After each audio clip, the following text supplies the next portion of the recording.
สัญญาณพร้อมไหมสัญญาณ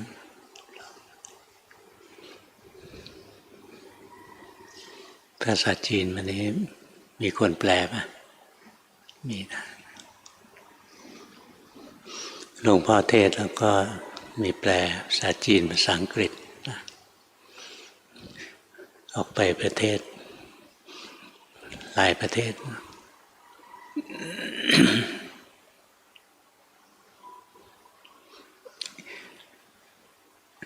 ยังไม่ถึงเวลานะคุยเรื่องอื่นก่อนก็ได้มีคนมาถามนะว่าเมื่อไหร่จะเปิดคอร์สที่วัดไม่เคยเปิดคอร์สแต่ไหนแต่ไรมากลุ่มต่างๆเขาจัดคอร์สของเขาเองแล้วก็เชิญพวกผู้ช่วยสอนไปสอนก็ถามว่าทำได้ไหมอยากจัดก็เรื่องของคุณหลวงพ่อไม่ได้ไปห้ามดูแลกันเองเรื่องรักษาระยะห่างเรื่องอะไรส่วนใหญ่ก็ไปสอนกันในห้องแอร์ปัญหามันมีเชิญผู้ช่วยสอนได้ไหมก็เชิญได้นะถ้าเขารับหลวงพ่อก็ไม่เคยบังคับว่าผู้ช่วยสอนต้องไปสอนที่นั่นที่นี้เป็นงานอาสาสมัครอยากไปก็ไปไม่พร้อมก็ไม่ไปจะพาคอร์สเข้ามาฟังในนี้ได้ไหมคงไม่ได้หรอกที่เรารับคนได้75ที่บางคอร์สใหญ่กว่านี้อีกนะบางคอร์สเกิน75คนอีกบางคอร์สก็50คนอะไรอย่างนี้อย่างทุกวันนี้เปิด75คนก็เปิดวงกว้างทุกคนมีสิทธิ์เท่าๆกันวิธีให้จองก่อนก็ดีอย่างหนึ่งพวกเราไม่ต้องตื่นมาวัดตั้งแต่มืดที่ผ่านมาตี 4 ตี 5มาเฝ้าอยู่หน้าวัดแล้วพอเปิดประตูรั้วบางคนก็จอดรถทิ้งไว้ตรงนั้นเลยตัวเองวิ่งเข้าศาลาเลยจะมาจองที่จอดรถขวางทางไว้งั้นนะวิ่งกันหัวปักหัวปั๊มอย่าแย่งที่นั่งในศาลา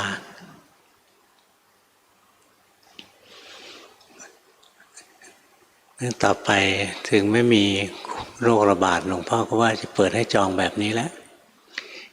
มันยุติธรรมดีคนทั่วๆไปก็ได้มีโอกาสฟังธรรมบ้างไม่ต้องวิ่งยังไงก็ไม่มีสติหรอกจะวิ่งอย่างมีสติมันเป็นไปไม่ได้นะขนาดนั้นมันโลภก็แย่งกันเข้ามาพวกที่เคยมาบ่อยๆแย่งชำนาญก็ได้พื้นที่ไปเยอะหน่อยคนมาใหม่ๆแย่งไม่เป็นไม่รู้ว่าช่วงนี้ควรจะวิ่งมาแย่งอะไรเงี้ยเข้าศาลาไม่ได้แต่ตอนนี้ทุกคนมีโอกาสเท่ากันแล้วทั้งคนเก่าทั้งคนใหม่หลวงพ่อยังบอกเลยว่าเวลาเปิดจองให้บอกล่วงหน้านะมีวันนัดเช่นวันที่25หรือวันที่26อะไรเงี้ยจะเปิดจองเซตให้มันลงตัวไปเลยเปิดวันนี้แหละพวกเราไม่ต้องเคร่งเครียดว่าจะต้องคอยมาดูว่าเมื่อไหร่จะเปิดเดี๋ยวไม่ทันนะอย่างบางเวลาคนอาจจะไม่สะดวกยังอยู่ในรถอยู่อะไรนะไม่สะดวกดูที่คนส่วนมากสะดวกก็แล้วกันว่าช่วงไหนเราบอกไว้เลยวันที่นี้เวลานี้นะใครอยากจองก็ให้เขาจองได้แฟร์ๆกันไม่ต้องลุกลี้ลุกลนที่จริงธรรมะที่หลวงพ่อสอนให้นะฟังจาก YouTube หรือดูวิดีโอมีวิดีโอแจกทุกวันนี้ก็มีไลฟ์สดให้ฟัง ธรรมะเหล่านี้ถ้าเราฟังแล้วลงมือปฏิบัติจริงๆเนี่ยมันมีผลแน่นอนการปฏิบัตินะมีผลแน่นอนถ้าทำถูกแต่ถ้าปฏิบัติผิดก็มีผลที่ผิดนะเช่นสะสมมิจฉาทิฏฐิให้มากกว่าเก่าปฏิบัติแล้วกูเก่งกูรู้มากกว่าคนอื่นปฏิบัติแล้วตัวกูเบ้อเร่อเลยนั้นทำผิดแน่นอนถ้าปฏิบัติถูกตัวกูมันจะค่อยๆเหี่ยวเฉาเล็กลงไปเวลามันเกิดทิฏฐิมานะขึ้นนะกูอย่างโน้นกูอย่างนี้สติระลึกรู้ปุ๊บนะมันจะละอายแก่ใจนะเวลาเซลล์เกิดขึ้นมามันจะรู้สึกละอายมันไม่ใช่เรื่องน่าภูมิใจอย่างแต่ก่อนละเนี่ยถ้าเราภาวนาถูกนะเราจะเห็นความเปลี่ยนแปลงของตัวเองเลยแต่เดิมของที่ควรละอายมันไม่ละอายคือกิเลสเนี่ยเป็นของที่ควรละอายนะเราภาวนาไม่เป็นเราไม่รู้สึกน่าละอายอะไรเวลาจะทำดีจะทำบุญจะใส่บาตรจะฟังธรรมรู้สึกละอายบางคนจะฟังเทศนะต้องใส่หูฟังนะกลัวคนเขาได้ยินอะไรนะเดี๋ยวเขาหัวเราะย่อว่าหัวโบราณเนี่ยของที่ควรละอายนะคือกิเลสตัณหาทั้งหลายนะไม่ค่อยละอายของที่ไม่ควรละอายเราละอายแต่เมื่อก่อนหลวงพ่อก็ระวังเหมือนกันอย่างเราจะเดินจงกรมเนี่ยเราก็พยายามไม่ให้คนอื่นเขารู้หรอก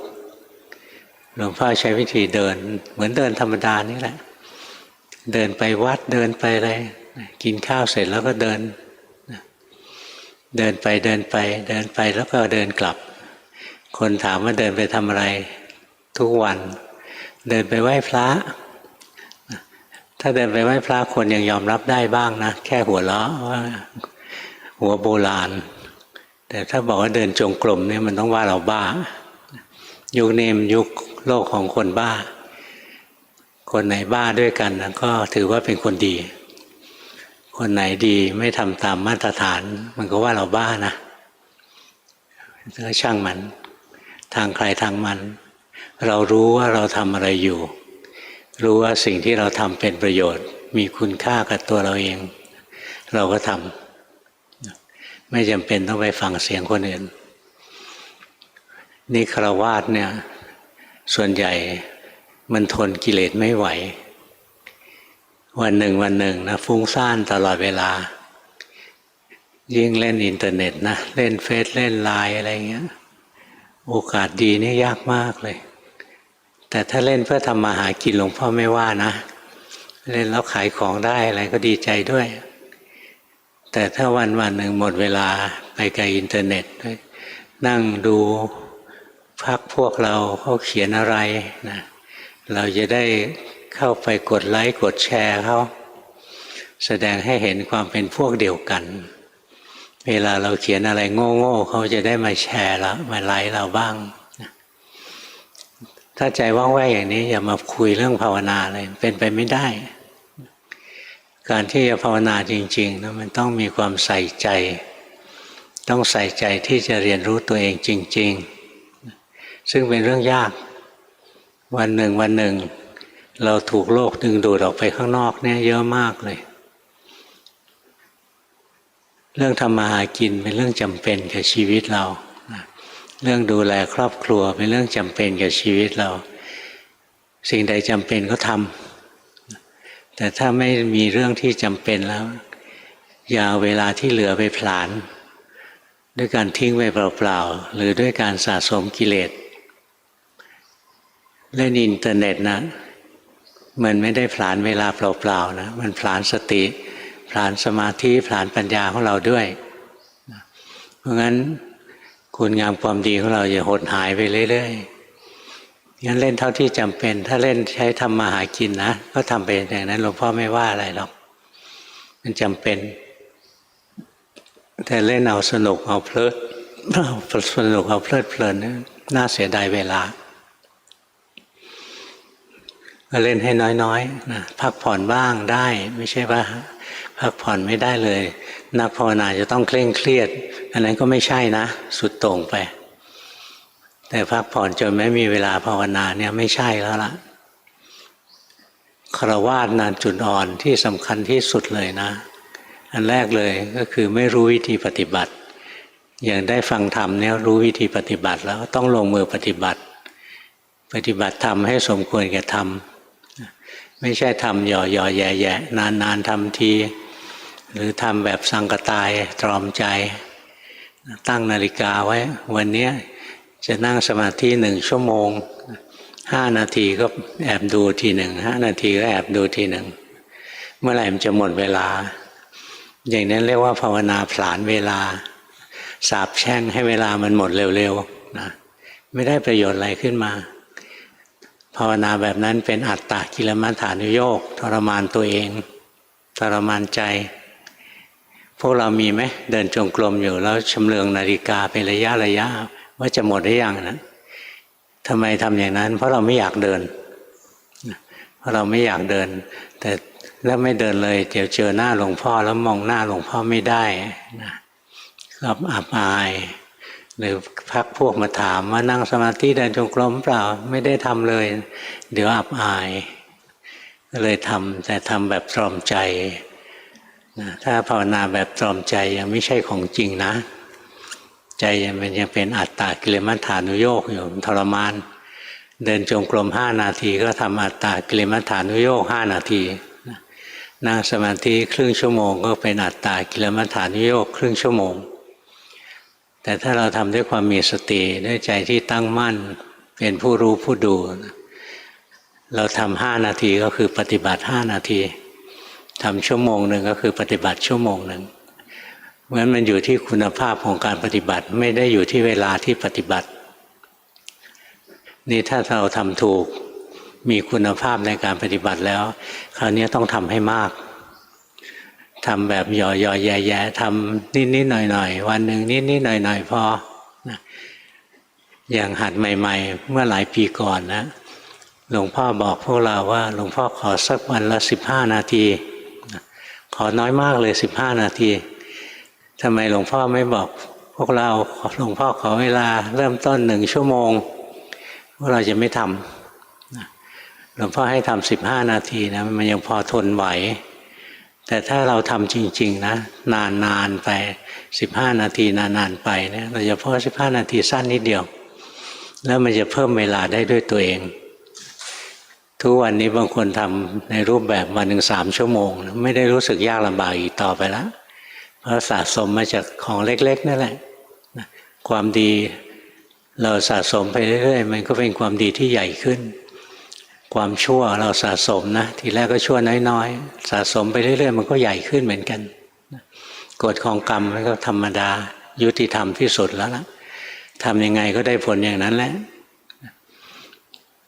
เพราะฉะนั้นเวลาภาวนาเนี่ยขั้นแรกเลยเรียนให้รู้เรื่องฟังให้รู้เรื่องจับหลักให้แม่นก่อนพอได้หลักแล้วอย่าคิดมากนะหัดภาวนาไปทำอะไรไม่ถูกทำสมถะไว้ก่อนครูบาอาจารย์ท่านสอนอย่างนั้นงั้นทำอะไรไม่ได้ก็หายใจเข้าพุทหายใจออกโทไป15 นาทีครึ่งชั่วโมงอะไรก็ทำไปเถอะสงบก็ช่างไม่สงบก็ช่างขอให้ทำพอเราทำไปเรื่อยๆนะใจเราค่อยๆมีพลังขึ้นมาสงบขึ้นมาถึงจุดหนึ่งใจมันจะเป็นสภาวะที่อยู่กับเนื้อกับตัวขึ้นมานะสมาธิที่ดีมันเริ่มเกิดแล้วนี่ต่อไปเราก็ค่อยฝึกตัวเองไปหายใจไปเล่นๆมันก็เริ่มสงบนะแล้วต่อมาพอมันสงบแล้วสักพักหนึ่งมันหนีไปคิดเรื่องอื่นเราก็รู้ทันว่าตอนนี้ใจมันหนีไปแล้วนะเราจะได้สมาธิชนิดตั้งมั่นงั้นทีแรกทำกรรมฐานสักอย่างหนึ่งนะหายใจเข้าพุทหายใจออกโทอะไรก็ได้เอาที่เราถนัดนะจะยุบหนอพองหนอนามาพาทะสัมมาอรหังจะขยับมืออย่างหลวงพ่อเทียนอะไรก็ได้ไม่มีข้อจำกัดหรอกเรื่องของสมถะนะแต่ทำไปบ่อยๆพอจิตใจมันมีพลังแล้วเนี่ยจิตใจไม่จะอยู่กับเนื้อกับตัวแต่ตรงนี้ต้องระวังนะมันมีมิจฉาสมาธิอยู่ มิจฉาสมาธิคือสมาธิที่ไม่มีสตินะจะเป็นมิจฉาสมาธิทั้งหมดเลยถ้ามันไม่มีสติเพราะงั้นเราจะหายใจเข้าพุทหายใจออกโทก็ทำด้วยความรู้สึกตัวจะบริกรรมนามาพาทะก็ทำด้วยความรู้สึกตัวไม่ใช่ทำแล้วเมาเพลินนะจะขยับมือก็รู้สึกตัวไม่ใช่ขยับแล้วก็ใจหนีไปที่อื่นยังไม่รู้เลยอย่างนั้นใช้ไม่ได้เป็นมิจฉาสมาธิงั้นทำกรรมฐานสักอย่างหนึ่งนะแล้วก็มีสติอยู่กับกรรมฐานนั้นพอจิตมันหนีไปจากกรรมฐานนั้นคอยรู้ทันไว้เนี่ยฝึกไปนานๆฝึกไปนะแรมเดือนบางคนเป็นปีบางคนไม่กี่วันหรอกแล้วแต่ต้นทุนที่เคยสะสมมาอันนี้ยุติธรรมนะเราอย่าไปเห็นว่าคนอื่นเขาภาวนาได้เร็วก่อนที่เขาจะเร็วเขาช้ามาแล้วเขาสะสมของเขามาแล้วของเราถ้าทุกวันนี้ทำแล้วรู้สึกมันยังไม่ค่อยพัฒนานะเรายังทำไม่พอสะสมไปชาตินี้บุญบารมีพอได้มรรคผลได้โสดาได้อะไรอย่างเงี้ยมันไม่ใช่เรื่องยากเกินวิสัยที่มนุษย์ธรรมดาจะทำได้ธรรมะของพระพุทธเจ้าพอดีกับมนุษย์ไม่ได้ยากเกินไปแต่ถ้าทำมาหลายปีแล้วมันก็ยังไม่เป็นนะทำแล้วก็ซึมสงบอยู่ทำผิดทำผิดให้รู้หลักแล้วทำยังไงถูกทำไงผิดถ้านั่งสมาธิแล้วก็เคลิ้มลืมเนื้อลืมตัวนะไม่มีสตินะผิดแน่นอนนั่งสมาธิแล้วก็ใจหนีไปที่อื่นไม่มีสติผิดแน่นอนงั้นมีสติอยู่กับการหายใจมีสติอยู่กับพุทโธมีสติอยู่กับคำบริกรรมของเรานะมีสติอยู่กับการเคลื่อนไหวของร่างกายอะไรเงี้ยนะมีสติระลึกรู้อารมณ์เดียวนะอารมณ์กรรมฐานอันเดียวอย่างต่อเนื่องรู้ไปเรื่อยๆแล้วใจมันจะเริ่มมีพลังขึ้นจะเริ่มมีพลังพอใจมันมีพลังมันจะมีอาการนะมันเหมือนใจเราเนี่ยมันจะเด่นดวงขึ้นมามันลอยตัวขึ้นมามันเด่นดวงสว่างไสวรู้เนื้อรู้ตัวขึ้นมาโดยไม่ได้เจตนาเรารู้เนื้อรู้ตัวขึ้นโดยไม่เจตนาเนี่ยแต่ก่อนจะถึงตรงนี้เจตนาปฏิบัติก่อนนะแล้วก็มีสติอยู่กับอารมณ์กรรมฐานของเราไปเรื่อยๆสติเราดีสมาธิมันจะเกิดนี่สมาธิที่เกิดจากการมีสติอยู่กับอารมณ์กรรมฐานนั่นเดียวเนี่ยจะเป็นสมาธิชนิดสงบนะจะเป็นอารามณูปนิชฌานจิตมันจะทรงพลังขึ้นมาพอจิตมันทรงพลังขึ้นมามันจะคล้ายๆมันจะยกตัวขึ้นมาในส่วนมันก็กลายเป็นคนดูนะจะกลายเป็นคนดูหรือว่าต่อไปเวลาเราทำกรรมฐานหายใจเข้าพุทหายใจออกโทอะไรอย่างเงี้ยพอจิตมันมีพลังขึ้นนะพอสติมันจะรู้ทันนะพอจิตมันมีพลังขึ้นแล้วสติมันจะดีขึ้นด้วยจิตมันแอบไปคิดเรื่องอื่นปุ๊บลืมหายใจเข้าพุทลืมหายใจออกโทเนี่ยสติจะรู้ได้อย่างรวดเร็วนะแล้วตรงที่สติรู้ทันจิตที่เคลื่อนไปนะจิตชนิดตั้งมั่นจะเกิดขึ้นในความเป็นจริงแล้วไม่เฉพาะการรู้จิตที่เคลื่อนนะที่จะทำให้เกิดตัวจิตผู้รู้ขึ้นถ้าเมื่อไหร่เรารู้สภาวะธรรมถูกต้องตรงตามความเป็นจริงเมื่อนั้นจิตผู้รู้จะเกิดขึ้นโดยอัตโนมัตินะแต่บางคนบอกว่ารู้สภาวะแต่ไม่ได้รู้จริงนะอย่างเห็นท้องพองเห็นท้องยุบบอกรู้สภาวะแล้วก็บริกรรมไปเรื่อยพองหนอยุบหนออะไรเงี้ยอันนั้นยังไม่ได้เห็นสภาวะอันนั้นคิดเรื่องสภาวะถ้าเห็นสภาวะจริงๆนะจิตต้องตั้งมั่นจิตต้องมีพลังก่อนนะมีความสงบอยู่ในตัวแล้วมีอะไรแปลกปลอมเข้าในกายเนี่ยสติระลึกรู้เนี่ยสิ่งที่แปลกปลอมเข้ามาในกายมันจะเป็นสภาวะนะสิ่งที่แปลกปลอมเข้ามาในจิตมันจะเป็นสภาวะเราจะคอยรู้ตรงนี้ทันทีที่เรารู้สภาวะเช่นความโกรธผุดขึ้นมาในใจโดยที่เราไม่ได้เจตนาจะโกรธแล้วไม่ได้เจตนาจะรู้ว่าโกรธนะความโกรธมันผุดขึ้นมาหรือความโลภมันเกิดขึ้นมาผุดขึ้นมานะเราไม่ได้เจตนาจะให้ความโลภผุดขึ้นมาเราไม่ได้เจตนาจะรู้ว่าความโลภผุดขึ้นมาไม่มีเจตนาแต่พอจิตเรามีพลังนะพอความโลภความโกรธผุดขึ้นมาเนี่ยสติจะระลึกได้เองนะ ตรงสติระลึกรู้สภาวะได้เนี่ยตัวรู้จะเกิดขึ้นจิตชนิดสมาธิชนิดตั้งมั่นจิตที่มีสมาธิชนิดตั้งมั่นจะเกิดขึ้นโดยอัตโนมัติเพราะฉะนั้นเบื้องต้นนะพวกเราไปหัดทำกรรมฐานสักอย่างหนึ่งนะเอาที่เราถนัดแต่อย่าเปลี่ยนบ่อยตอนเช้าหายใจกลางวันทำอีกอย่างกลางคืนทำอีกอย่างนะเปลี่ยนไปเรื่อยๆไม่ได้ดีหรอกนะทำไม่ได้ดีหรอกจิตใจมันถ้าเป็นนิสัยทางโลกเขาเรียกจับจดนะจะทำอันนี้เดี๋ยวก็ทำไปเดี๋ยวก็เลิกเดี๋ยวก็ทำอันนี้เดี๋ยวก็เลิกอะไรเงี้ยมันเหมือนเด็กยุคนี้นะจบมหาวิทยาลัยมาเดี๋ยวก็ไปสมัครงานที่นี่นะเรียกเงินเดือนสูงนะเอาเขารับเข้ามา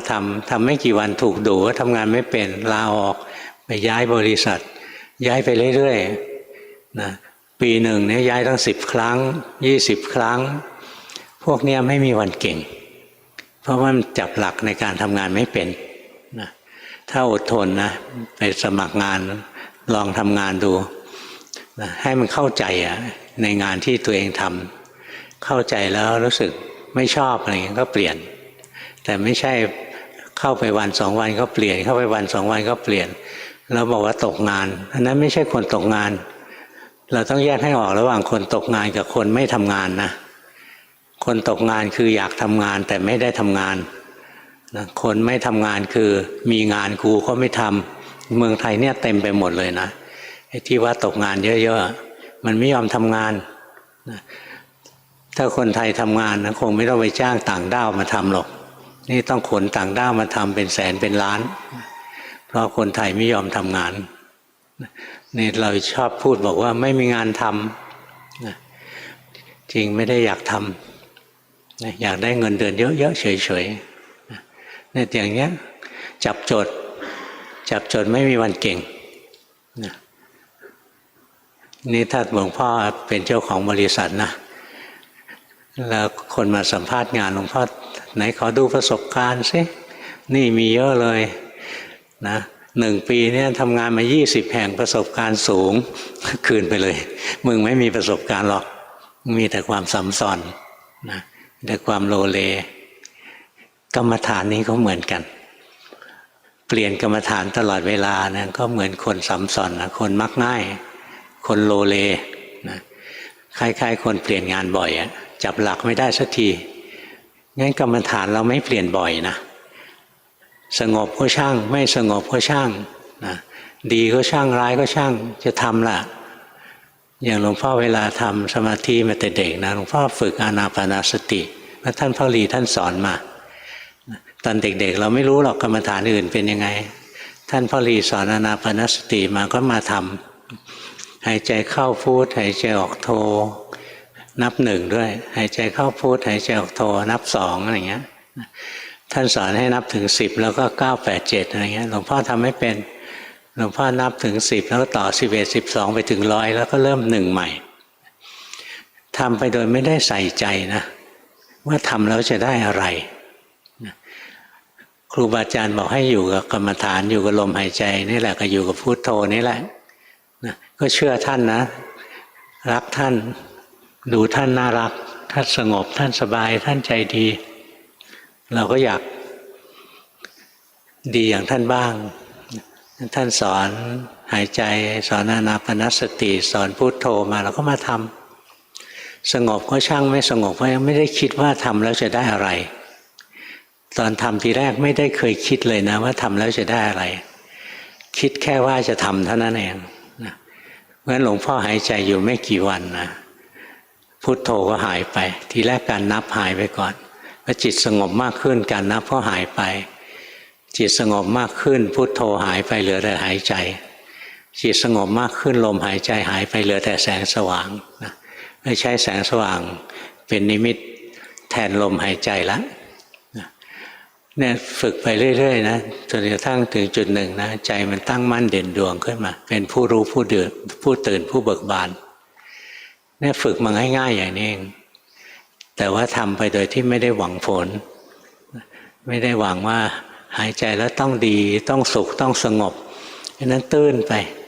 ทำด้วยความโลภ ลองปฏิบัติบูชาพระพุทธเจ้าสิไม่โลภ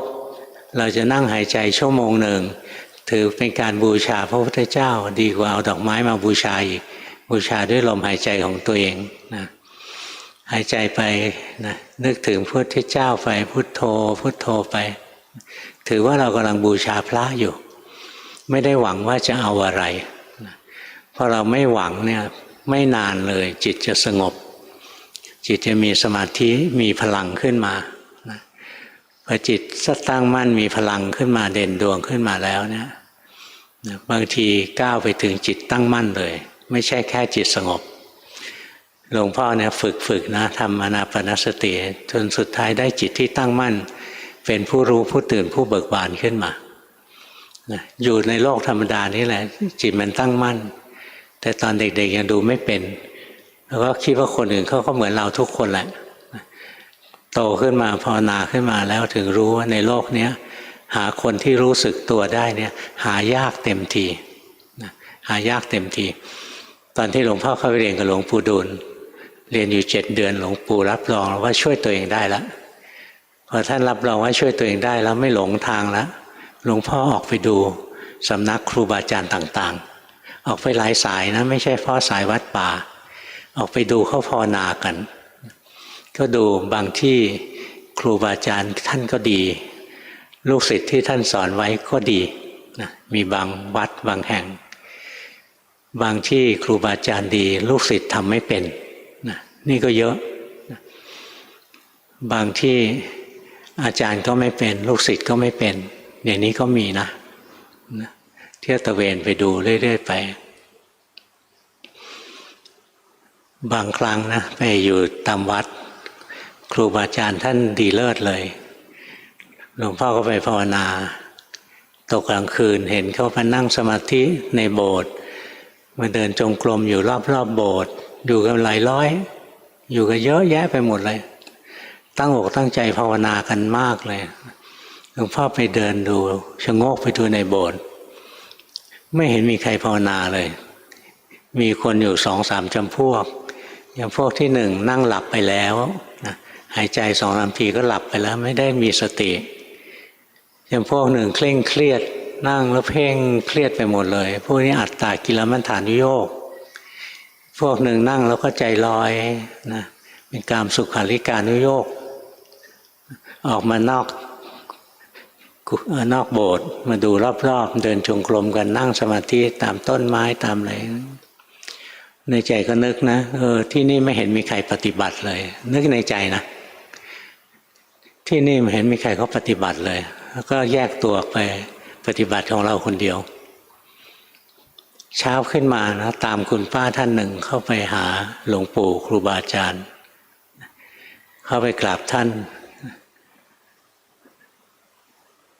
ท่านเห็นหน้านะท่านยิ้มแล้วท่านก็พูดของท่านเองวัดนี้เขาไม่ปฏิบัติกันแล้วล่ะหลวงพ่อนะอายซะหน้าชาเลย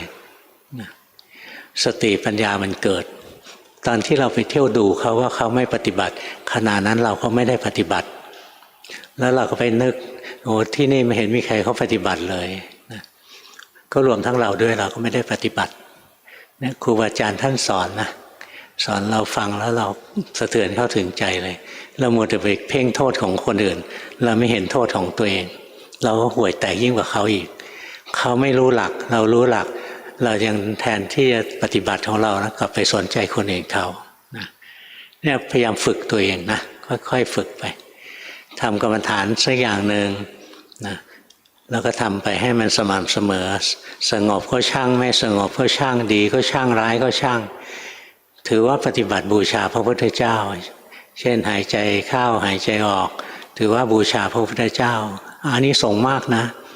บูชาอย่างนี้ยิ่งกว่าบูชาด้วยดอกไม้ธูปเทียนอีกเหมือนอย่างเทวทัตรู้จักไหม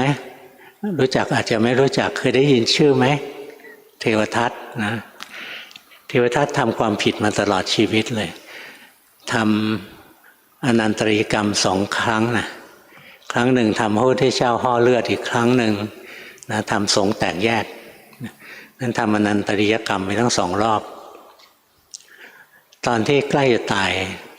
ที่แผ่นดินดูดลงไปนะเหลือแต่หัวโผล่ขึ้นมาหน่อยกำลังจะจมแล้วคิดถึงคุณของพระพุทธเจ้าขึ้นมานะเอาลูกข่างเนี่ยวางบนพื้นดินขอบูชาพระพุทธเจ้าด้วยกระดูกลูกข่างนี้เพราะมือไหว้ไม่ได้แล้วมือถูกดูดไปแล้วขยับหัวได้แค่เนี้ยขอบูชาพระพุทธเจ้าด้วยกระดูกลูกข่างเนี่ยเอาลูกข่างแตะแผ่นดินบูชามีอานิสงส์ใหญ่ขณะนั้นตายไปกรรมชั่วที่ทำเนี่ยมันแรงให้ผลตกนรกอเวจีนะพวกเรายุคนี้ก็ไหว้ชูชกกันนะเขายังไม่ได้ขึ้นมาช่วยเราหรอกนะยังอยู่อีกนานนะแต่อานิสงส์ที่เขาสร้างความดีของเขามาเนิ่นนานบวกกับอานิสงส์ครั้งสุดท้ายที่บูชาพระพุทธเจ้าด้วยกระดูกลูกข่างเนี่ยพระพุทธเจ้าพยากรณ์ว่าต่อไปจะเป็นพระปัจเจกพระพุทธเจ้าองค์หนึ่งเนี่ยท่านให้คำพยากรณ์ถึงขนาดนี้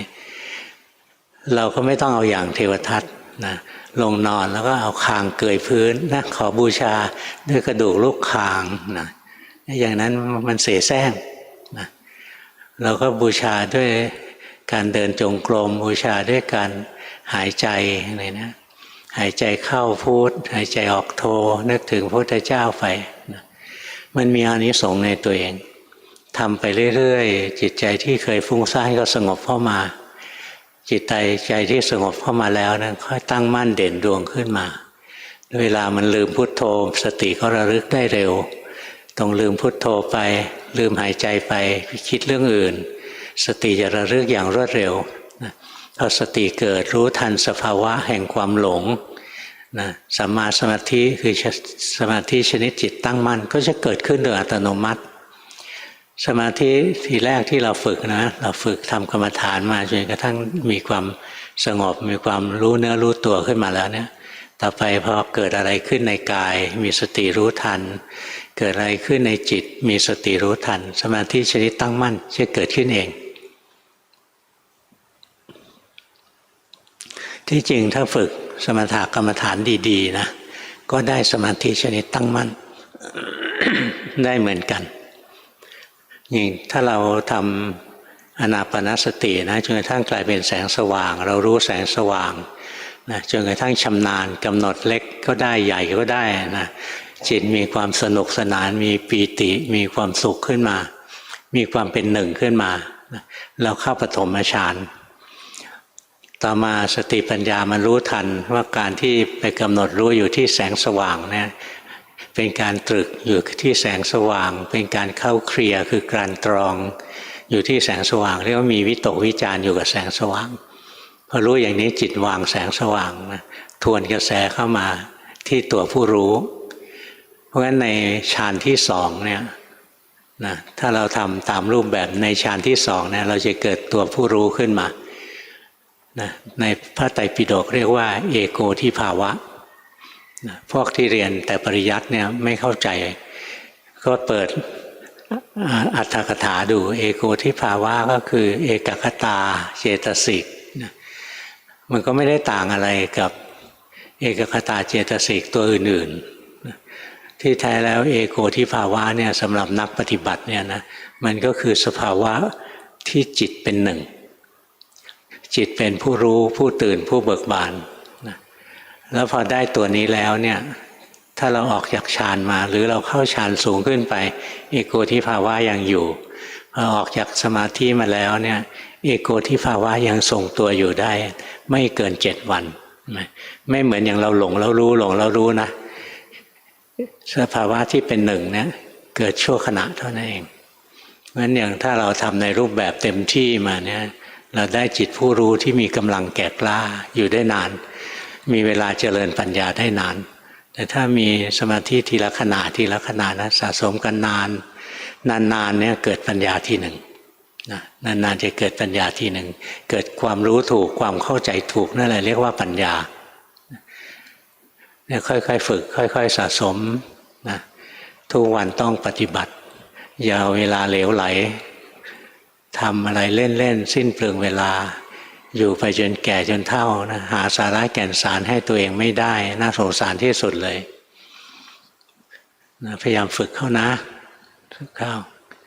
สมควรแก่เวลาส่งกันบ้าน หมายเลข3ค่ะมั่นใจว่าจิตไม่เพ่งแล้ว กำลังเพ่งอยู่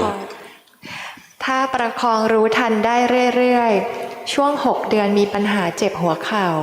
เดินจงกรมได้แบบก้าวไปข้างหน้า2 ก้าวถอยหลัง2 ก้าวพักหลังมีรู้ลมเพิ่มรู้สึกชอบเห็นขันธ์ทำงานได้ชัดอยากให้หลวงพ่อชี้แนะว่าผิดตรงไหนค่ะภาวนาก็ดีแล้วล่ะแต่ตอนนี้ตื่นเต้นเลยเพ่งเอาไว้จิตมีกำลังมากขึ้นแล้วรู้ตัวไหม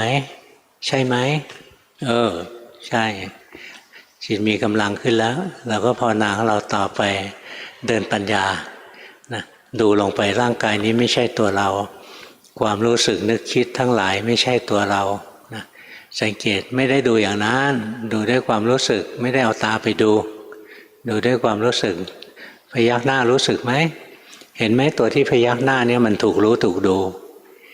เห็นไหมตัวที่ถูกรู้ถูกดูไม่ใช่ตัวเราเนี่ยดูอย่างเนี้ยนะไม่ใช่บอกให้ดูกายจ้องลงไปอย่างนี้อันนี้ไม่มีสมาธิแล้วจิตไหลลงไปแล้วนะจิตต้องตั้งมั่นเป็นคนดูอยู่แล้วระลึกรู้ลงในกายไม่ใช่ไปเพ่งกายนะแค่ระลึกรู้ลงในกายเห็นกายนี้ของถูกรู้ถูกดูกายนี้ไม่ใช่เราหรือจิตตั้งมั่นอยู่จิตแอบไปคิดมีความฟุ้งซ่านแอบไปคิดมีสติรู้ทันว่าจิตหนีไปคิดนะจิตก็ตั้งมั่นขึ้นมาใหม่อย่างนี้เป็นการเดินปัญญานะไม่ใช่บอกให้ดูจิตก็จ้องลงไปอย่างเงี้ยใช้ไม่ได้บอกให้ดูกายก็จ้องอย่างเงี้ยใช้ไม่ได้นะไปพัฒนาการเจริญปัญญาสมาธิดีขึ้นแล้วต่อไปก็ฝึกเดินปัญญาให้ชำนิชำนาญขึ้นหมายเลข19ค่ะหนูใช้ลมหายใจเป็นกรรมฐานยังเพ่งอยู่เรื่อยๆค่ะแล้วก็ฟุ้งไปด้วยบางทีส่วนใหญ่รู้สึกแน่นๆเป็นก้อนในลำคอขอหลวงพ่อเมตตาแนะนำค่ะแน่นนะเป็นผลจากอะไรผลจากการเพ่งเป็นผลจากอะไรเป็นผลจากความโลภอยากปฏิบัติพออยากปฏิบัติก็เพ่งพอเพ่งก็อึดอัดนะให้เรารู้ต้นทางนะมันอึดอัดเนี่ยอย่าไปคิดแก้มันให้รู้ทันว่าตอนนี้มันไปเพ่งอยู่พอรู้ว่าเพ่งอยู่อยากหายเพ่งอีกแล้วรู้ว่าอยากนะพอใจไม่อยากนะใจเป็นกลางให้การที่แน่นๆจะค่อยๆลดลงไม่หายทันทีเพราะมันเป็นวิบากไปแล้วมันไม่ใช่ตัวกิเลสเนี่ยถ้าเรามีสติรู้ปุ๊บนะดับทันทีแต่ตัววิบากเนี่ยต้องชดใช้ต้องใช้หนี้งั้นถ้าเราเพ่งจนแน่นเนี่ยบางคนใช้หนี้ตั้งเป็นเดือนเลยกว่าจะหายหรือบางมีพระเล่าให้ฟังนั่งดูนะใจมันเครียดอยู่นะอยู่มันระเบิดขึ้นมามันเหมือนภูเขาไฟระเบิดนะความร้อนเนี่ยพุ่งออกมาโครมเลยอันนี้พอสะสมไว้เยอะนะจะเป็นนั่งดูให้หายร้อนเนี่ยไม่ได้อันนี้เป็นตัววิบากอย่าทำกรรมใหม่ก็แล้วกันงั้นรู้ทันจิตใจตัวเองไปการเดินปัญญายังไม่ชำนาญนะยังไม่ชำนาญสมาธิยังเพ่งบ้างเผลอบ้างอยู่ทำต่อแต่ทำอย่างมีหลักไม่ใช่ทำเพื่อสุขเพื่อสงบเพื่อดี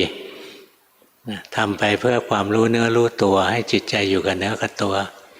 พอใจมันอยู่กับเนื้อกับตัวแล้วมันจะเห็นในร่างกายก็ถูกรู้ใจเป็นคนรู้นะความสุขความทุกข์ก็ถูกรู้ใจเป็นคนรู้มันเห็นเองแหละแล้วต่อไปปัญญามันก็เกิดกายนี้ไม่ใช่เราจิตใจนี้ไม่ใช่เราอะไรๆก็ไม่ใช่เรานะตัวนี้เป็นตัวปัญญาชั้นเลิศเลยก็มาเริ่มต้นมันมาจากฝึกสมาธิอย่างนี้แหละแล้วค่อยๆต่อยอดไปจิตยังฟุ้งซ่านอยู่รู้สึกไหมฟุ้งเก่งนะเพราะงั้นถ้ามันฟุ้งมากก็พุทโธถี่ๆไว้นะถ้ามันฟุ้งน้อยก็พุทโธห่างๆไว้นะเช่นหายใจเข้าพุทหายใจออกโธเนี่ยรู้เนื้อรู้ตัวอยู่ได้แต่ถ้ามันฟุ้งจริงๆนะทิ้งลมหายใจไปก่อนก็ได้มาท่องพุทโธเร็วๆพุทโธพุทโธพุทโธพุทโธพุทโธเนี้ยไม่ให้มีช่องโหว่ที่จะหลงไปคิดนะอันนี้ทำให้ใจเราเชื่องขึ้น นะแต่ทีแรกก็เหนื่อยหน่อยยอมเอาแล้วพอใจมันเริ่มสงบเราก็พุทโธช้า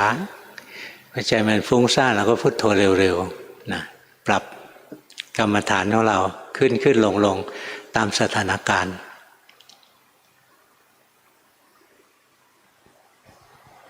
หมายเลข24ค่ะสมัยก่อนพบหลวงพ่อโยมปฏิบัติด้วยการทำอานาปานสติกำหนดพุทโธไม่เคยดูจิตหลังจากฟังหลวงพ่อแล้วจึงหันมาดูจิตพบว่าจิตชอบไหลไปคิดมีโทสะได้เคยมีโอกาสนั่งสมาธิ 2-3 ชั่วโมงพบว่าเมื่อเกิดกายเวทนาความคิดฟุ้งซ่านน้อยลงแต่กลับเห็นความเจ็บแทนทำแบบนี้ใช่วิธีที่ควรทำหรือไม่คะอยากขอคำแนะนำจากหลวงพ่อถึงวิธีปฏิบัติที่เหมาะสมกับโยมด้วยค่ะกราบขอบคุณหลวงพ่อที่ทำให้โยมได้เห็นวิธีปฏิบัติที่ไม่เคยรู้มาก่อนด้วยค่ะปฏิบัติถูกแล้วนะแต่เราไม่ทิ้งลมหายใจไม่ทิ้งพุทโธนะหลวงพ่อเคยพลาดหลวงพ่อทำอานาปานสติบวกกับพุทโธเนี่ยตั้งแต่เด็ก7 ขวบแล้วมันก็ไม่ได้อะไรขึ้นมาได้แต่ของเล่นเล่นโน้นเล่นนี่เสียเวลามากเลยมาเจอหลวงปู่ดูลท่านสอนให้ดูจิตที่มันเกิดดับเปลี่ยนแปลงนะมันเตือนปัญญารวดไปเลยกำลังของสมาธิ22 ปีนะใช้เดินปัญญาได้ปีกว่าๆนะแล้วมันก็หมดพลังนะหมดพลังได้ประมาณ2 ปีนะเลยตอนหลังจับหลักได้ว่ายังไงเราก็อย่าไปทิ้งสมาธินะทุกวันแบ่งเวลาไว้เลยหายใจเข้าพูดหายใจออกโททำไป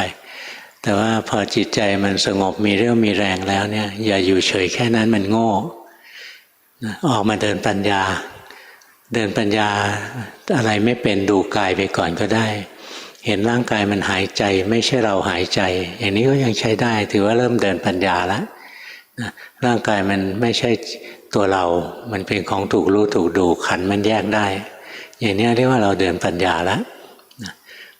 เป็นปัญญาขั้นต้นนะหรือเห็นกิเลสมันมากิเลสมันไปเห็นกิเลสเกิดแล้วกิเลสก็ดับนี่ก็เป็นปัญญาเห็นไตรลักษณ์เห็นเกิดดับได้นะเพราะฉะนั้นสงบแล้วก็อย่าสงบเฉยๆรีบเดินปัญญาไปเดินปัญญาก็อย่าโลภใช้ความสังเกตไม่ใช่ใช้การคิดใช้การสังเกตเอาร่างกายนี้ของถูกรู้สังเกตออกไหมร่างกายเป็นของถูกรู้ลองพยักหน้าซิรู้สึกไหมร่างกายที่พยักหน้ามันถูกรู้เนี่ยรู้ด้วยใจที่ปกตินะความรู้สึกต่างๆเกิดขึ้นก็เป็นของถูกรู้รู้ด้วยใจปกติใจปกติเลยสำคัญที่สุดมันคือจิตผู้รู้นั่นเองใจปกติเนี่ยฝึกอย่างนี้ไปเรื่อยๆสมาธิเราก็จะดีปัญญาเราก็จะดีนะงงไหมงงเปล่าใช้วิธีพยักหน้าหรือสายหน้าสิงงไหมไม่งงนะหลงไปคิดหรือเปล่าถูกใช้ได้ฝึกนะที่ฝึกมาใช้ได้แต่พลังของสมาธิยังไม่พอนะจิตมันยังกว้างๆออกข้างนอกไปนะมันยังรู้แล้วกว้างๆสบายๆไปนะให้จิตใจมันอยู่กับเนื้อกับตัวจริงๆแต่อย่าดึงมันนะแค่รู้ว่าตอนนี้จิตมันกว้างไปแล้วทำกรรมฐานของเราไปหายใจไปพุทโธไปโดยรู้เท่าทันว่าจิตมันกว้างๆออกข้างนอกไปเดี๋ยวมันกลับเข้ามาเองนะมันจะได้สมาธิที่ดีตอนนี้สมาธิยังไม่พอนะใจมันไม่ค่อยมีแรงได้หายใจไปด้วยใจสบายๆนะหายใจไปพุทโธไปอย่างสบายๆหลงไปคิดก็รู้ว่าหลงไปคิด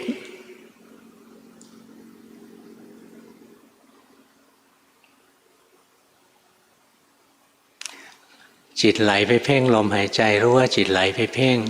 เนี่ยหายใจไปแล้วรู้ทันจิตนะแต่ว่าไม่ได้มุ่งที่สงบมันสงบเองไปทำเอาสงสัยก็รู้ว่าสงสัยนะ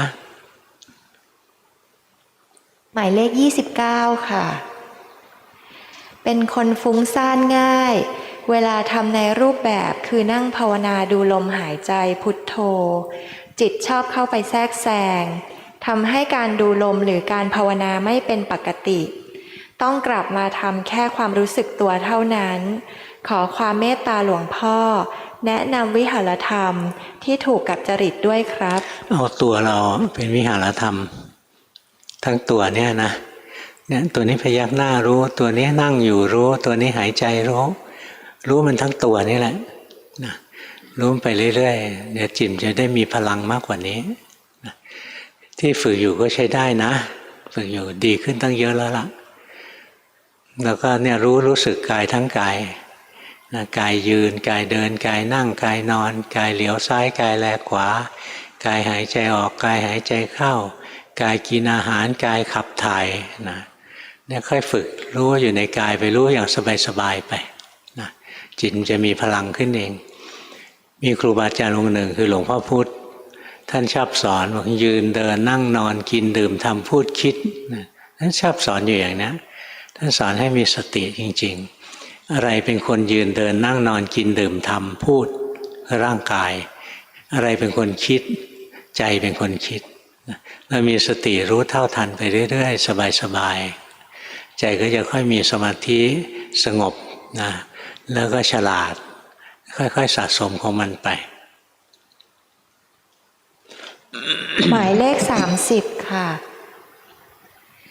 ปกติภาวนาในรูปแบบทุกวันวันละ30นาทีช่วงเข้าพรรษาเพิ่มการภาวนาในรูปแบบเป็นวันละ1ชั่วโมง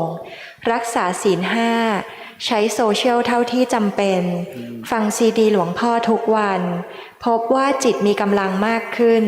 แต่สมาธิยังไม่ตั้งมั่นและในการทำรูปแบบจะนั่งหลับตาไม่ได้จะฟุ้งหลับตกภวังค์จึงเดินและบริกรรมแทนขอหลวงพ่อเมตตาแนะนำการปฏิบัติเพื่อให้สมาธิตั้งมั่นภาวนาได้ถูกทางต่อไปและขอถวายการปฏิบัติเป็นอาจาริยบูชาแก่หลวงพ่อค่ะอนุโมทนานะภาวนาให้มันสม่ำเสมอไม่คาดหวังผลแล้วมันจะได้ผลเร็วถ้าภาวนาแล้วหวังผลว่าทำไมไม่สงบสักทีทำไมไม่สงบสักทีนะไม่สงบหรอกเพราะฉะนั้นภาวนาไม่ได้หวังผลอะไรถ้าคาดหวังอย่างโน้นคาดหวังอย่างนี้เป็นไปด้วยอำนาจของกิเลสเราก็คอยรู้ทันกิเลสที่เกิดในใจของเราไป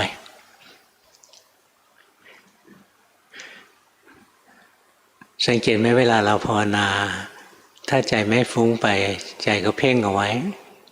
อันนี้ดูออกไหมอย่างเราเพ่งอยากให้มันสงบมันจะเพ่งอย่าไปอยากสงบก็ช่างไม่สงบก็ช่างถือว่าปฏิบัติเป็นพุทธบูชานะถวายพระพุทธเจ้าส่วนผลที่จะได้มันได้ของมันเองถ้าทำด้วยความอยากทำไม่ได้จริงนะเหน็ดเหนื่อย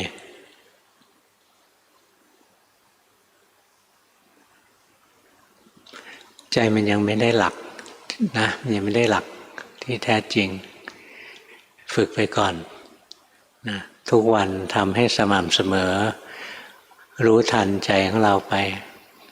ใจเราแต่ละวันแต่เวลาไม่เคยเหมือนกันเนี่ยคอยรู้คอยดูไปค่อยๆสะสมความรู้ความเข้าใจแล้วก็ปฏิบัติในรูปแบบนะทำไปสม่ำเสมอไปนะค่อยๆสังเกตจิตใจเราแต่ละวันไม่เคยเหมือนกันในวันเดียวกันแต่ละเวลาก็ไม่เหมือนกันจิตใจของเราแต่ละขณะในขณะที่เห็นรูปใจเราก็เปลี่ยนขณะที่ได้ยินเสียงใจเราก็เปลี่ยนขณะที่จมูกได้กลิ่นลิ้นกระทบรสกายกระทบสัมผัสจิตใจของเราก็เปลี่ยนขณะที่หลงไปคิดจิตใจของเราก็เปลี่ยนคิดเรื่องนี้สุขคิดเรื่องนี้ทุกข์คิดเรื่องนี้โลภคิดเรื่องนี้โกรธคิดเรื่องนี้หลงอะไรเงี้ยเนี่ยทำกรรมฐานของเราไปแล้วถ้าใจเราเป็นยังไงนะคอยรู้เอานะไปฝึกนะจะได้ชำนิชำนาญมากขึ้นหมายเลข34ค่ะ ขอให้หลวงพ่อช่วยตรวจสอบการทำสมถกรรมฐาน และวิปัสสนากรรมฐานที่ทำอยู่ เพื่อต่อยอดการปฏิบัติต่อไป เวลาภาวนาจะรู้สึกว่ามีจิตอีกดวงหนึ่งอยู่ในร่างกายเรา เขาจะสามารถแสดงความรู้สึกหรือท่าทางออกมาเวลาเราทำสมาธิ อยากให้หลวงพ่อช่วยแนะนำวิธีปฏิบัติ เมื่อรู้สึกได้ถึงการมีอยู่ของเขาเจริญเมตตาแล้วไม่เป็นผลค่ะอย่าไปยุ่งกับมันมีก็มีไปมันจะแสดงอะไรก็ช่างเราแค่รู้ด้วยจิตใจที่เป็นกลางนะนี่เรางงไหมนี่มันตัวอะไรวะใช่ไหมแล้วดิ้นไปดิ้นมาเมื่อไหร่มันจะสงบเมื่อไหร่เราจะได้ดีอย่างเงี้ยไม่ได้ทำอย่างนั้นมันอยากดิ้นมันอยากจะมีสักกี่ตัวบางคนมีตั้ง5 ตัวนะของเรามีอีกตัวหนึ่งก็ไม่เห็นแปลกอะไรนะที่สำคัญคือที่จิตเราต่างหากพอมีไอ้ตัวนี้ขึ้นมาเราเกิดสงสัยว่ามันอะไรนะรู้ว่าสงสัยรู้ทันจิตตนเองไอ้นั่นไม่ใช่จิตเรามันเป็นตัวอะไรที่ปรุงแต่งขึ้นมานะงั้นอย่าไปตกใจยังไงเราก็ไม่ทิ้งจิตของเราแหละรู้เท่าทันจิตของตัวเองไปเรื่อยๆการปฏิบัติมันก็จะก้าวหน้าในส่วนของสมาธิใช้ได้แล้วล่ะนะเสียอย่างเดียวบางครั้งโมหะยังแทรกนะมันยังมัวอยู่นะถ้ามันมัวเรามีสติรู้ทันว่ามัวมีสติรู้ทันว่าใจไม่ชอบมีสติรู้ทันว่าอยากหายมัวนะเนี่ยรู้ทันมันเข้าไปอย่างนี้ใช้สติเป็นเครื่องมือนะมาช่วยขัดเกลาสมาธิของเราให้ดีสติเป็นเครื่องขัดเกลาสมาธิสมาธิก็ช่วยขัดเกลาสติเหมือนกันช่วยซึ่งกันและกันในสุดก็หนุนเสริมกันขึ้นไปเกิดปัญญาปัญญาคือความรู้ถูกความเข้าใจถูกนะสมาธิของเรามันยังเจือโมหะอยู่นะยังมัวเป็นไหมหลวงพ่อก็เดาเอานะยังมัวอยู่ก็รู้เห็นไหมตรงที่รู้ว่ามัวแล้วมันหายเนี่ยอยู่ที่แค่รู้ทันเท่านั้นรู้ด้วยความเป็นกลางนะจิตมัวทำไงก็ไม่หายนะรู้ด้วยความเป็นกลางไม่ใช่เราหรอกอยากมัวก็มัวไปเถอะใจเราเป็นกลางนะไอ้ตัวนั้นเป็นของถูกดูแล้วตัวมัวนะจิตของเราเนี่ยไม่มัวจิตเป็นคนดูสว่างไสวขึ้นมาแล้วที่มัวนั้นขาดไปเลยหายไปนะค่อยๆฝึกใช้ได้สมาธิอย่างนี้ถึงใช้ได้นะสมาธิที่ทำทีแรกนั้นไม่ใช่โมหะแทรกปัญญาก็พอเดินดูได้หรอกแต่ใจมันยังฟุ้งปัญญามันก็ไม่แหลมคมนะต่อไปหมายเลข53ค่ะผู้ช่วยสอนชี้ให้เห็นจิตที่เกิดดับทางอายตนะ6สามารถเห็นตามได้และสามารถเห็นความสัมพันธ์ต่อมาที่เวทนาทางใจและบางครั้งเห็นต่อมาที่ตัณหารู้สึกว่าธรรมะมีเหตุผลทำให้กลับมามีฉันทะขอคำแนะนำเพิ่มเติมครับเอาอนุโมทนานะที่ภาวนาทำถูกแล้วล่ะพูดถึงผู้ช่วยสอนหลวงพ่อบอกนะหลวงพ่ออนุญาตให้ผู้ช่วยสอนในวัดได้แล้วนะถ้าผู้ช่วยสอนคนไหนจะสอนในนี้ก็ให้คนในนี้เรียนนะถ้าอยากสอนข้างนอกก็ให้คนข้างนอกเขาเรียนได้หรือใครก็เรียนได้ทำไมเวลาผู้ช่วยสอนในนี้ไม่เปิดให้คนเข้ามาเดี๋ยวมันไม่เว้นระยะนะมันวุ่นวายผู้ช่วยสอนช่วยอะไรเราได้เนี่ยถ้าเราเรียนแล้วเราไม่ได้ไปทำก็ช่วยอะไรเราไม่ได้คนต่อไปนี่คนสุดท้ายค่ะหมายเลข62ค่ะยังไม่เห็นจิตเกิดดับเป็นดวงอย่างมากเห็นจิตยืดจากศูนย์กลางไปยังตรงที่มีการกระทบผัสสะควรจะภาวนาต่อไปอย่างไรครับรู้ทันไปมีสติไปเรื่อยๆนะจิตเราไปทำอะไรก็รู้ทำอะไรก็รู้แล้วทุกวันแบ่งเวลาทำสมาธิด้วยเนี่ยเพิ่งมีพระในวัดเนี่ยหลวงพ่อจำไม่ได้ว่าองค์ไหนท่านเห็นว่าจิตดวงหนึ่งเกิดขึ้นแล้วมันดับนะแล้วมันก็ว่างๆไปนิดหนึ่งแล้วเกิดจิตอีกดวงหนึ่งขึ้นมา แล้วก็ดับแล้วก็เกิดว่างๆขึ้นมาตัวนี้เรียกว่าสันตติขาดสันตติขาดเนี่ยขึ้นวิปัสสนาที่แท้จริงแล้วนะเริ่มเห็นแล้วว่ากระทั่งตัวจิตก็เกิดดับของคุณยังไม่เห็นจิตที่เกิดดับยังเห็นจิตมีดวงเดียวจิตดวงนี้วิ่งไปแล้วก็วิ่งกลับมาอะไรเงี้ยนี่ถ้าเราเห็นจิตวิ่งไปแล้วก็เกิดโลภขึ้นมาเรารู้ว่าโลภความโลภดับนะเราไม่ต้องไปดึงจิตดวงนั้นคืนนะตรงที่ความโลภมันดับความจริงจิตมันเริ่มดับตั้งแต่เรารู้ว่าตัวนี้โลภแล้วนะอย่างจิตมันไหลไปแล้วมันอยากมันชอบในรูปมันเนี้ยเกิดจิตอีกดวงหนึ่งรู้ทันว่าจิตไปชอบจิตไหลไปจิตไปชอบรูปจิตที่ไปชอบรูปจิตที่ไปชอบรูปตัวนั้นเป็นอดีตไปแล้วจิตตัวปัจจุบันเกิดขึ้นแล้วมันคนละตัวกันนะค่อยๆฝึกแล้วเราจะเห็นว่ามันคนละดวงกันดวงหนึ่งเกิดขึ้นดวงหนึ่งดับไปทั้งวันทั้งคืนเพราะฉะนั้นตัวตนที่แท้จริงไม่มีหรอกแต่ตอนแรกเราจะเห็นจิตเหมือนแมงมุม